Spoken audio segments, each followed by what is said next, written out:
క్రీస్తునందు ప్రియులైన ప్రతి ఒక్కరికి మన రక్షకుడైన యేసుక్రీస్తు వారి నామంలో శుభాభివందనాలు తెలియజేస్తూ దేవుని వాక్యాన్ని ధ్యానించుటకు మరొకసారి ప్రేమతో మిమ్మల్ని ఆహ్వానిస్తూ ఉన్నాను. అందరూ బాగున్నారా? దేవుని వాక్యాన్ని క్రమంగా ధ్యానించే ప్రక్రియలో మనం ఎల్లప్పుడూ కొనసాగుతూ ఉంటాం. అయితే గతములో పరిశుద్ధ గ్రంథముల నుండి నేను పరిశుద్ధ గ్రంథాన్ని ధ్యానిస్తుండగా ప్రభువు నాతో మాట్లాడిన అంశాలను మీతో క్రమంగా పంచుకుంటూ వచ్చాను. ముఖ్యంగా తక్కువ అధ్యాయాలు కలిగినటువంటి పుస్తకం నుండి ప్రారంభించి ఎక్కువ అధ్యాయాలు ఉన్న పుస్తకాల వరకు దాన్ని అలా తీసుకెళ్ళడం జరిగింది. ఆ క్రమంలో దినవృత్తాంతముల 2వ గ్రంథం వరకు మనం వచ్చాం. దినవృత్తాంతముల 2వ గ్రంథంలో 15వ అధ్యాయంలో ఒక భాగం వరకు వచ్చిన తర్వాత దాన్ని చాలా కాలంగా మనము వాయిదా వేయడం, నిలిపివేయడం జరిగింది. మరలా ఈ దినాన్న ఆ ధ్యానాలను తిరిగి ప్రారంభించాలని ఆశపడుతూ దేవుడు ఇచ్చిన ప్రేరేపణ బట్టి ఈ రీతిగా ముందుకు వెళ్తూ ఉన్నాం. కనుక ఈ దినం మొదలుకొని క్రమంగా ఈ ధ్యానాలు కొనసాగుతాయి. కనుక దినవృత్తాంతముల గ్రంథములో నుండి ప్రభువు మనకు నేర్పే పాఠాలు నేర్చుకోవాలని ఆశ కలిగినటువంటి ప్రతి ఒక్కరూ క్రమంగా ఈ ధ్యానాలు వీక్షించేవారుగా ఉండాలని మనవి చేస్తూ ఉన్నాను. దినవృత్తాంతముల 2వ గ్రంథం 15వ అధ్యాయం 18వ వచనాన్ని చదువుతున్నాను. ఈ వచనం మీద ఈ దినం మనము ధ్యానం చేస్తాం. తన తండ్రి ప్రతిష్ఠించినట్టు తాను ప్రతిష్ఠించినట్టు వెండిని, బంగారమును, ఉపకరణములను అతడు తీసుకుని దేవుని మందిరమునందుంచెను.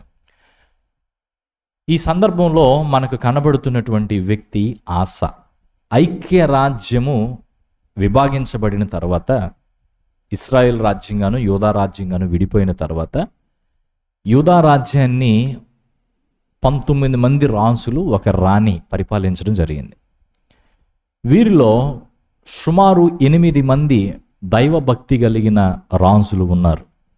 వాళ్ళలో చెప్పుకోగలిగినటువంటి పాత్ర పోషించిన వ్యక్తులలో ఒక వ్యక్తి ఆస. ఆస దేవుని యందు భయభక్తులు కలిగిన వాడై ఉన్నాడు. ఈ వచనము ఆస గురించి మాట్లాడుతూ ఉంది.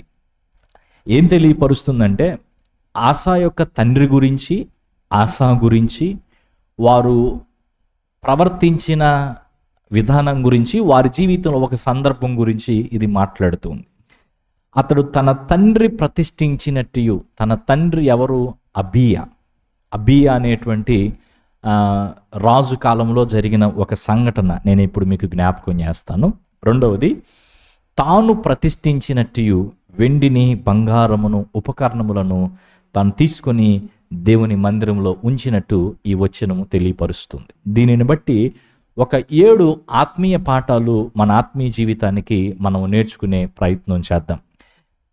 ముఖ్యంగా ఆస ఏమి ప్రతిష్ఠించాడు, ఎందుకు ప్రతిష్ఠించాడు, ఎలా ప్రతిష్ఠించాడు, తాను ఆ రీతిగా ప్రతిష్ఠించడం ద్వారా, అర్పించడం ద్వారా మనకేమి నేర్పిస్తున్నాడు అనే విషయాలు మనము ఆలోచన చేయడానికి ప్రయత్నం చేద్దాం.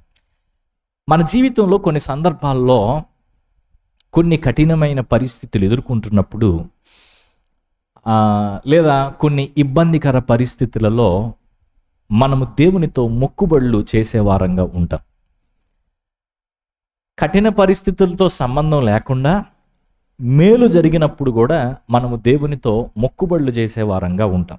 మేలు జరగటానికంటే ముందు లేదా మేలు జరిగే ప్రక్రియలో ముందుగానే దేవునితో మొక్కుబడులు చేసేవారంగా ఉంటాం. అంటే ఈ విధమైన మేలు నాకు జరిగితే నేను ఈ విధమైన కార్యము చేస్తాను అని దేవునితో ఒక మొక్కుబడి చేసేవారంగా మనం ఉంటాం. రాజుల విషయానికి వచ్చినప్పుడు వీళ్ళకుండే ప్రధానమైన సమస్య యుద్ధం. ఇతర రాజులతో పోరు, వారి దేశాన్ని భద్రపరుచుకునేటువంటి క్రమంలో వారు యుద్ధాలు చేసేటప్పుడు, ఈ యుద్ధములో నేను గెలిస్తే, ఈ యుద్ధములో నాకు కలిగిన దోపుడు సొమ్ములో నేను ఈ భాగాన్ని దేవునికి ఇస్తాను అనేటువంటి ఒక విధమైన మొక్కుబడి చేసుకునేవారుగా ఉంటారు. లేదా కొంత భాగాన్ని వారు దేవునికి ప్రతిష్ఠించేవారుగా, దేవుని కొరకు పక్కన పెట్టేటువంటి వారుగా ఉంటారు. ఇప్పుడు ఈ దేవుని కొరకు ప్రక్కన పెట్టే వ్యవహారం, వారి యుద్ధములలో కలిగిన దోపుడు సొమ్మును లేదా ఆదాయాన్ని దేవుని కొరకు పక్కన పెట్టేటువంటి ఈ వ్యవహారం అనేది ఈ వచనములో 2 సందర్భాల్లో జరిగినట్టు మనం చూడవచ్చు. మొదటిది గమనించండి, తన తండ్రి ప్రతిష్ఠించినట్టు అనే మాట చూస్తున్నాం. తన తండ్రి ఎవరు అంటే అబీయా.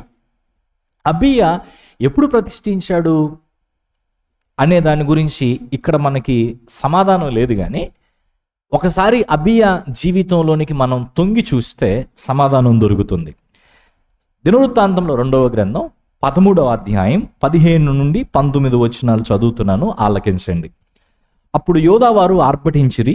యూదావారు ఆర్భటించినప్పుడు యెరోబామును ఇశ్రాయేలు వారందరూ అబీయా ఎదుటను యూదావారి ఎదుటను నిలవలేకుండునట్లు దేవుడు వారిని మొత్తినందున ఇశ్రాయేలు వారు యూదావారి ఎదుట నుండి పారిపోయిర్రి. దేవుడు వారిని యూదావారి చేతికి అప్పగించినందున అబీయాయును అతని జనులను వారిని ఘోరముగా సంహరించిరి. ఇశ్రాయేలు వారిలో 5 లక్షల మంది పరాక్రమశాలులు హతులైరి. ఈ ప్రకారము ఇశ్రాయేలు వారు ఆ కాలమందు తగ్గింపబడిరి గాని యూదావారు తమ పితరుల దేవుడైన యెహోవాను ఆశ్రయించిన హేతువు చేత జయమొందిరి. అబీయా యెరోబామును తరిమి బేతేలును దాని గ్రామములను, యోషానానును దాని గ్రామములను, ఎఫ్రోనును దాని గ్రామములను పట్టుకొనెను. యెరోబాముకు అబీయాకు యుద్ధం జరిగింది. దీని గురించి మీకు ఇంకా మంచి అవగాహన కావాలంటే 13వ అధ్యాయం చదవండి. నెంబర్స్ గురించి చాలామంది ఎక్కువ ప్రాముఖ్యత ఇస్తూ ఉంటారు. సంఖ్యా బలము కంటే దేవుని బలము గొప్పది అని చెప్పేది అబీయాతో జరిగిన యుద్ధం. అబీయా 4 లక్షల మంది సైన్యంతో యుద్ధానికి వస్తే యెరోబాము 8 లక్షల మందిని సమకూర్చుకొని యుద్ధానికి వచ్చాడు. అయినా కానీ యెరోబాము ఆ యుద్ధంలో ఓడిపోయాడు. దేవుడు అబీయాకు విజయాన్ని ఇచ్చాడు. ఆ విజయములో తనకు దొరికినటువంటి సొమ్ము, దోపుడు సొమ్ము, ఆదాయం, అందులో కొంత భాగాన్ని దేవుని కొరకు ఆయన ప్రతిష్ఠించాడు అనే సంగతి ఆసా యొక్క మాటలలో లేదా ఆసా కాలములో జరిగినటువంటి కార్యమును బట్టి మనకు అర్థమవుతుంది. కాబట్టి తన తండ్రి ప్రతిష్ఠించినట్టు అనే ఈ మాటని మనం ఏం అర్థం చేసుకోవచ్చు అంటే, అబీయా అనే రాజుకు యెరోబాముతో జరిగిన యుద్ధములో కలిగిన దోపుడు సొమ్మును బట్టి, ఆదాయాన్ని బట్టి కొంత భాగాన్ని తాను దేవునికి ప్రతిష్ఠించాడు అని చెప్పొచ్చు. ఒక మాట గమనించండి, అసలు దేవునికి మనం ఎందుకు ప్రతిష్ఠించాలి? దేవునికి మనం ఎందుకు ప్రతిష్ఠించాలి అని అంటే, ఒక మాట మనం బాగా అర్థం చేసుకోవాలి. ఈ లోకములో ఉన్నటువంటి సమస్తము దేవునిదే. సమస్తము అన్నప్పుడు వనరులు ఆయనవే, వరములు ఆయనవే, విజయాలు ఆయనవే, మనము కలిగి ఉన్న ప్రతి ఒక్కటి ఆయనదే. ఇప్పుడు కొంతమంది వారి జీవితంలో వారు సంపాదించిన దానిలో వాళ్ళను వాళ్ళు చూసుకుంటారు. ఇదంతా నా గొప్పతనం అనుకుంటారు, నా సామర్థ్యం అనుకుంటారు, నా తలాంత్ అనుకుంటారు, నా జ్ఞానం అనుకుంటారు, నా బలం అనుకుంటారు. అదే చూసుకుంటారు, ఆ కోణాన్ని మాత్రమే ఆలోచిస్తారు. కానీ దాని వెనక దేవుడు చేసిన కార్యాన్ని గుర్తించరు, దేవుని హస్తాన్ని ఏమాత్రము గ్రహించరు. అయితే దేవుని కొరకు తనకు కలిగిన ఆదాయములో, తాను సంపాదించిన దానిలో దేవుని కొరకు కొంత సొమ్మును పక్కకు పెడుతున్నటువంటి వ్యక్తి, దేవుని కొరకు కొంత భాగాన్ని ప్రతిష్ఠిస్తున్నటువంటి వ్యక్తి తన జీవితంలో దేవుని గౌరవిస్తున్నట్టు లెక్క. ఎందుకంటే, దేవా నువ్వు లేకపోతే నాకు ఈ విజయం దొరకలేదు, నువ్వు లేకపోతే, మీరు లేకపోతే నేను ఈ ఆదాయాన్ని పొందలేను. అది ఒక రకంగా దేవుణ్ణి తాను గౌరవిస్తున్నాడు. ఆసా ఇక్కడ మనకు నేర్పుతున్నటువంటి పాఠం ఏంటంటే, మనము దేవునికి ప్రతిష్ఠించుకునే క్రమంలో గౌరవార్థంగా దేవుడు మనకిచ్చిన వాటిలో గౌరవార్థంగా దేవునికి అర్పించే వారమై ఉండాలి. దేవుడు అడిగాడా నేను ఇవ్వమని? అది కాదు ఇక్కడ ప్రశ్న. దేవుడు అడిగాడా అడగలేదా అనేది పక్కన పెడితే, దేవుడు ఇచ్చిన దాంట్లో ఆయన ఇచ్చింది తింటున్నాం, ఆయన ఇచ్చిన భూమి మీద ఉంటున్నాం, ఆయన కలిగించిన సమస్తాన్ని అనుభవిస్తున్నాం. ఆయన ఇచ్చిన దానిలో కొంత భాగము అవుట్ ఆఫ్ లవ్, ప్రేమతో, వాలంటరీగా, ఎవరిని బలవంత పెట్టకుండా స్వచ్ఛందంగా దేవునికి కొంత భాగాన్ని అర్పించడము ఆయనను జ్ఞాపకం చేసుకోవడం అయి ఉన్నది, ఆయనను గౌరవించడం అయి ఉన్నది. అయితే ఎవరు చేస్తారు ఈ పని? ఎవరైతే తమ విజయానికి దేవుడే కారణమని గుర్తిస్తారో వారు మాత్రమే ఈ పని చేయగలుగుతారు. ఎవరైతే తమ విజయానికి తామే కారణం అనుకుంటారో, తమ విజయానికి తామే మూలం అనుకుంటారో, వారు దేవునికి వాళ్ళ జీవితంలో గౌరవాన్ని ఇవ్వలేరు, దేవుణ్ణి వారి జీవితంలో ఘనపరచలేరు, దేవుణ్ణి వారి జీవితంలో హెచ్చించలేరు, దేవుణ్ణి వారి జీవితంలో మహిమపరచలేరు, దేవునికి వారి జీవితంలో విలువ ఇవ్వలేరు. అలాంటి వారు దేవునికి ప్రార్థన చేస్తారా అనేది కూడా ప్రశ్నే. అసలు దేవునితో మాకు పని ఏంటి అనే స్వభావాన్ని వారు కలిగి ఉండేవారుగా ఉంటారు. అయితే మన జీవితంలో జరుగుతున్న, అనుమతించబడుతున్న ప్రతి అనుభవంలో ఈ సెన్సిటివిటీ మనకి కావాలి. దేవుడు లేకుండా నేను లేను, దేవుడు లేకుండా నా జీవితంలో నేను పొందుకుంటున్నటువంటి ఏ అనుభవం లేదు, దేవుని కృప వలనే నాకు ఇది సాధ్యమైంది అని గుర్తించిన వ్యక్తి దేవునిని గౌరవిస్తూ దేవుడు అనుగ్రహించిన దానిలో కొంత భాగాన్ని దేవునికి ఇచ్చే వ్యక్తిగా ఉంటాడు, ఉండాలి. ఈ మాటలు వింటున్న ప్రియ సహోదరి సహోదరుడా, ప్రభువు నీకేమి ఇచ్చాడో? విజయం ఇచ్చాడా? తలాంతులను ఇచ్చాడా? ధనాన్ని ఇచ్చాడా? సమయాన్ని ఇచ్చాడా? పిల్లల్ని ఇచ్చాడా? కుటుంబాన్ని ఇచ్చాడా? What not? ఏది దేవుడు నీకు ఇచ్చాడో, దేవుడు మీకు ఇచ్చిన దానిలో దేవునికి మీరు దాన్ని ప్రతిష్ఠిస్తున్నారా? దేవుడు మీకు ఇచ్చిన దానిని గౌరవార్థంగా ఆయనను ఘనపరిచే క్రమంలో తీసుకొచ్చి దేవుని చేతిలో పెడుతున్నారా? కొన్నిసార్లు కొంతమంది పెద్దల దగ్గరికి మన పిల్లల్ని తీసుకెళ్తాం. రాజకీయ నాయకులు అవ్వచ్చు, విద్యావంతులు అవ్వచ్చు, ధనవంతులు అవ్వచ్చు, పేరు కలిగిన వారు, లోకంలో ఘనత పొందిన వ్యక్తులు, వాళ్ళ దగ్గరికి తీసుకెళ్ళి, అయ్యా మీరే మా అమ్మాయికి పేరు పెట్టాలి, మీరే మా అబ్బాయికి పేరు పెట్టాలి అంటాం. ఎందుకంటే అలా మనము చెప్పడం ద్వారా వారికి మన జీవితంలో ఏ స్థానాన్ని ఇస్తున్నామో, ఎంతటి విలువనిస్తున్నామో అక్కడ మనం చూపిస్తున్నట్టు. అలాగే ఆ దేవునికి మనము ఏదైనా తీసుకొచ్చి అర్పించే సమయంలో, దేవా ఇది మీరిచ్చిందే, నేను అందులో, దావీదు చాలా చక్కగా ఈ మాట చెప్తాడు. దేవుని సన్నిధిలో, దేవుని మందిరం కొరకు వారు కానుకలు సమర్పించినప్పుడు, లోకమంతా నీదే కదా ప్రభువా, నేను కానీ నా సేవకులం కానీ ఈ పాటి కానుక నీ సన్నిధిలో ఇవ్వగలిగాము అని అంటే, మీరిచ్చిన దానిలో కొంత మీకు ఇచ్చాం, మీకు ఇవ్వగలిగే స్థాయి, స్తోమత మాకుందా? మేమే పాటివారు.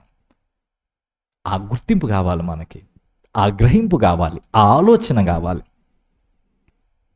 ఎలాంటిదంటే, ఒక చిన్న పిల్లవాడికి ఒక చాక్లెట్ డబ్బా ఇచ్చామనుకుందాం. ఆ డబ్బా నిండా 100-200 చాక్లెట్లు ఉంటాయి. కానీ ఆ పిల్లవాడు ఆ చాక్లెట్ డబ్బా తీసుకున్న తర్వాత, ఆ బాక్స్ తీసుకున్న తర్వాత, తన బుడ్డ చెయ్యి ఆ బాక్స్లో పెట్టి తన గుప్పిలతోటి గట్టిగా మహా అంటే 3-4 తన చేతికి వస్తాయి. ఆ 3-4 చాక్లెట్లను తీసుకొచ్చి మన చేతిలో పెడితే మనకు ఎలా ఉంటుంది? దేవుడు మనకిచ్చిన దాంట్లో మనము దేవునికి తిరిగి ఇచ్చినప్పుడు దేవుని మనస్సు కూడా అంత సంతోషిస్తుంది. ఆ పిల్లవాడికి మనం అడగల, నాకు ఇవ్వమని అడగల, కానీ తనకు అనిపించింది, నాకు ఒక బాక్స్ ఇచ్చాడు కదా మా డాడీ, మా అన్న, అందులో కొన్ని ఆయనకిద్దాం.